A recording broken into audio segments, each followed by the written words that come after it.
तर नमस्कार सगळ्यांना. आज होतं आमच्या युनिटमध्ये होळी दहनाचा कार्यक्रम. तर आम्ही सगळे तयार होऊन तिथेच गेलो होतो. CO सर आल्यानंतर त्यांच्या हस्ते होळी दहनाचा कार्यक्रम करण्यात आला. आज ह्या होळी दहनामध्ये आपल्या जीवनातील सगळी निगेटिव्हिटी, दुःख आणि वाईट विचार या पवित्र अग्नीमध्ये जाळूया आणि नवी सुरुवात, नवी उमेद, पॉझिटिव्ह एनर्जी घेऊन पुढे जाऊया.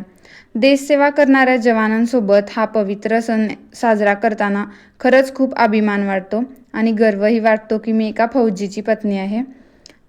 जशी अग्नी अंधार दूर करते तशी आपल्या जीवनातील प्रत्येक अडचण दूर हो ही प्रार्थना.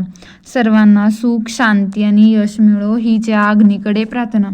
तर असं झालं या युनिटमध्ये होळीचं सेलिब्रेशन. मी तर हे पहिल्यांदाच बघितलं होतं.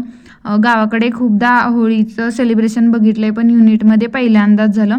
त्यानंतर आम्ही सगळ्या मराठी बायकांनी मिळूनही त्या होळी दहन जवळ फेरी घेतली आणि अशा प्रकारे हे होळी दहनाचा कार्यक्रम पार पडला. थोडा वेळ तिथे थांबून आम्ही काही फोटोज काढले फ्रेंड्ससोबत. तर असं होतं हे सेलिब्रेशन. जर व्हिडिओ आवडला तर व्हिडिओला एक लाईक नक्की करा. थँक्यू.